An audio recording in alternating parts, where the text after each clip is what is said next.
الأذقان يبكون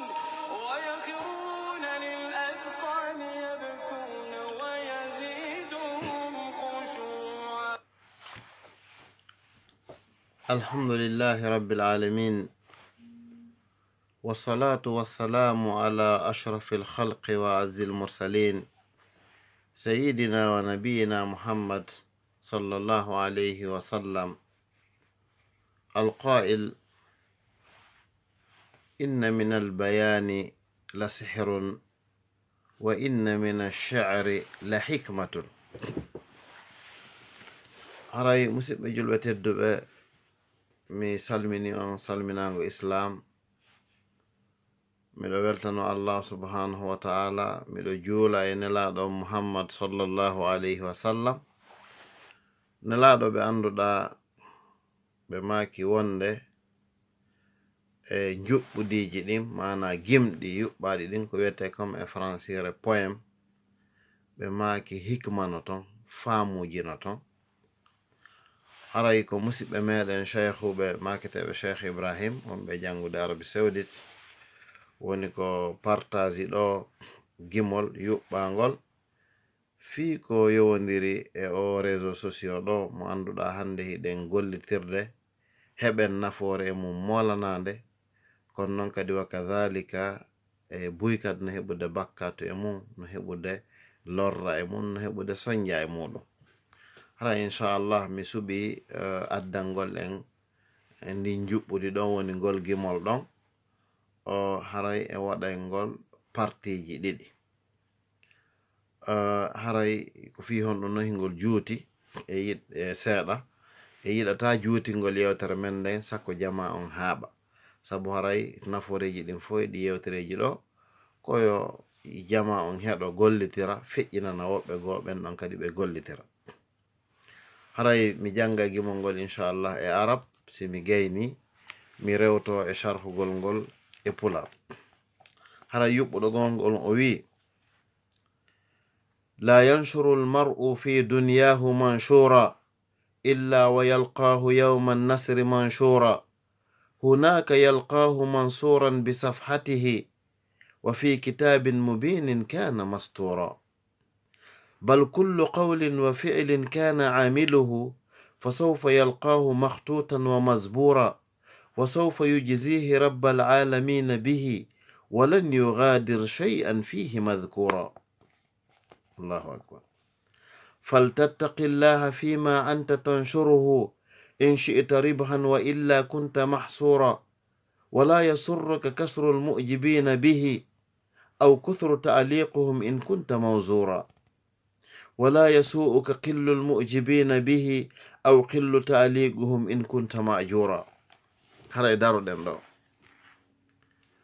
haray la sakka heɗen andi sen jangi sifa ɗiɗo gimɗi, wawɓe arab ɓen fota yiɗɓe ɓe littérature tawɓe no faami balaga, ɓe weltora nde yewtere ɗo moƴƴa fi honno, puisque wallahi yuɓɓuɗo ɗi gimɗi ɗo taho ko adi e wolde fi nafoore ko wolton kon ko jon gandal arud moƴƴa, anduɗo no arabon eltirte, anduɗo no gimi ɗin yuɓɓirte. huwa yani na'tarifu lahu bil fasahati wal balagati innahu min aghli lughati wal adab. ayo joni noon ko honɗum gimol ngol wi? o wi nanen fota musidɓe julɓe tedduɓe: wala yanshuru lmar fi dunyahu manshura. hay hunde goɗɗo pibliyata e nder gurdam makko ɗan e ko pibliyete illa wa yalqahu yawma alqiyamah, illa wa yalqahu yawma an-nasr, sina on tigi o fottoyay e konko o pibliɗo ñande dargal manshura hara hino fonta. subhanallah. jonnon o wi hunaka yalqahu, kaka lahira ton on tigi fottata e ko o pibli kon manshuran no pibliya bi safhatihi ka page makko, ka ɗerol makko o tawa hino ko o pibli kon. wa fi kitabin mubin, no windi kadi e deftere ɓangude kon wonde ko fanda kitabin mubin ka nanɗen ɗo waka arab ko lawhil mahfuz. wa fi kitabin mubin konko o publie ɗon hara no windi ka lawhil mahfuz kana mastura, ɗum hara hino windi ɗon ha laaɓi katagorne fo yiyata. ɗon andi si goɗɗo publie piiji go on ton ka Facebook o landotoma ko amiɓe ma ɓen tum fa Allah yiw ka ko publie kon awa konko publie ɗa ɗo ya ahi yo Allah walle hara ko moƴƴi anda publie toyte lahira ka fop yiyata. bal kullu qawlin wa fi'lin, kala konngol e kuugal kana amiluhu ngol neɗɗo julɗon waɗi ngol o laatino himo waɗayno ka aduna fa sawfa yalqahu o fottoyay e ngol konngol ɗon mahtutan hingol winda wa mazbura hingol waɗa ɗerol. wa sawfa yujzihi rabbal alamin, arma Allah jeeɗo tagorde yoɓa mo bihi konko o publie e konko o windi walan yugadir tultata shay hay hunde fihi madhkura jantande ton, kala ko meɗi sifagol ton foti o ko like o waɗi foti o publie yo andu foppare don habbi mo nyande darngal. yon non ɗo e gayntade gimol ngol hiɗen andi musidɓe julɓe tedduɓe wallahi jama meɗen on hino ukki tun e Facebook woni ko kala ko ari yeeso maɓɓe, woni ko montage, woni ko dagi,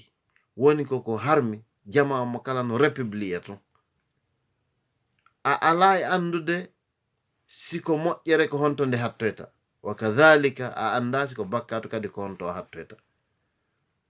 ko publiugol tun mo kala no kilika tun ma like tun wattane yila musidɓe julɓe tedduɓe sabi Allah e nelaɗo e ko publia ten kon wattane yila kadi e se yi ko publiata ko honɗum gasten republiude ko honɗum gasten feƴƴinande yimɓe ɓe wattane yila e ɗum sabi Allah.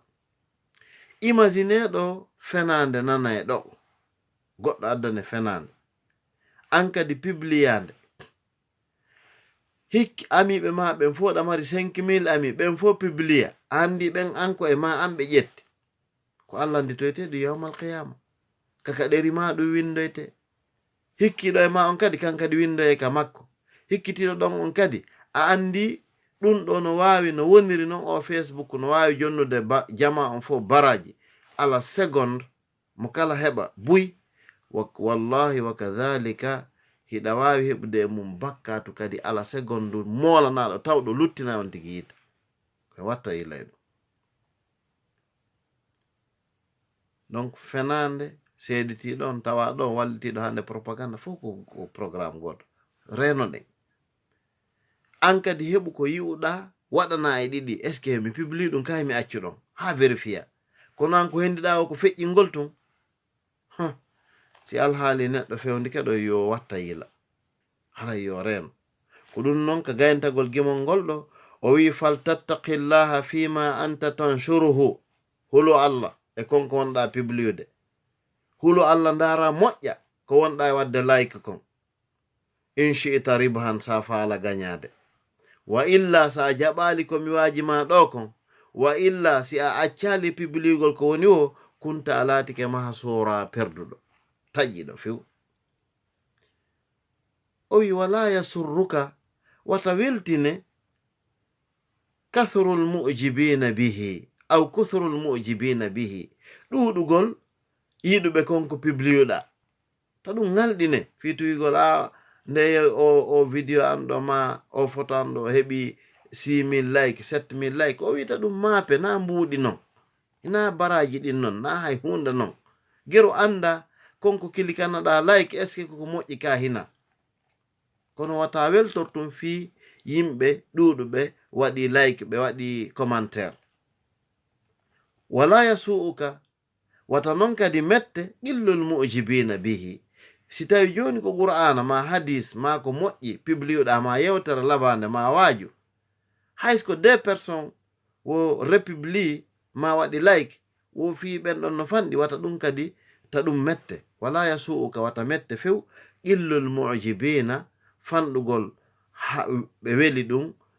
mana yewtere ma nden qillul mu'jibina bihi fanɗugol tawɓe weliɗo yewtere ma ta ɗum ngalɗine fi ɓen ɗon hiɓe fanɗi aw qillu ta'liquhum ma fi commentaire ji maɓɓe ɗin hino fanɗi ɗum ɗon fota ngalɗine in kunta maajura si tawi ko a jon baraji. Tawi tun ko anduɗo Allah a wuri a mayay hiɗa tan ini baraji ka Allah, haray fi vidéo ma bonɗo heɓi 10 000 20 000 like,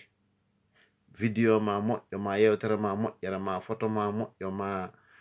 qur'ana moƴƴo mo république ɗa o heɓi 2 like, ta ɗum ngalɗine, ta ɗum mapine kadi. Donc haray musidɓe julɓe tedduɓe, yewtere nde no lutti en gayntoto nde janngo ma en tout cas nder semaine on no heɓirɗen feere o. Haray idée on ko honɗum ko yen watta yila sabi Allah ene laaɗo heɓen baraji ko woni e réseau sociaux kon kono bakkato renɗen e mum. Ete kadi ko ɓuri hawnagol e ko hulɓinagol konko ɗon mon darnude bakkato on ɗo so fokkiti noy mo ƴetti lekku yiite wayli sansi e huɗo waɗi kostiɗon andaka haɗoyta ko hay mayɗa ɗa wawi accugol ɗo vidéo wallahi ma yewtere ma bindol e Facebook maya wona ha fende mon harano publier ɗo jokka hara retiraka ton par ce que famen o Facebook ko yoton ida wawi uttugol ɗo compte wiya a fermimo mais en réalité o fermata haray mo ton CD mum si woni 10 ans arto to watta mail ma wiya aɗa udditude mo a tawta himo ɗon kala ko wannoɗa nder ton, kala ko république noɗa e kala ko wanɗa fof no nder ton. Ne fiske photo sa waɗimo ka Facebook ma ka Google yahe ndaron condition maɓɓe général on hara a jeyamo hande kadi kamɓe andi fi makko. Donc hara musidɓe julɓe tedduɓe, mi yamira hoora mi yamira on hulgol Allah e renagol suɓa ko huwa suɓa ko waɗa e Facebook, jannon fayɓe momɓen kadi e amiɓe momɓen ko honne honɗum watte ton. Torki Allah fatiki Allah wano wonir noon ɗum ɗo ka Facebook waɗa ko fi Facebook yewta Allah ya rab kala feƴƴinɗo nde yewtere Allah mi torkimo okkumo baraji ber yimɓe wonɓe e Facebook fof min fof okkidamen kala kande hattoy waɗanamen ɗin baraji maral hara cheytan yiyataɗi sakko ɗi bona ha min yiida e ma an Allah hara hiɗa yiɗi men yarli ya arhamar rahimin ya rabbal alamin. haray musidɗo mon Ahmad Ba Bruxelles. Wassalamu aleykum wa rahmatullahi taala wa barakatuh.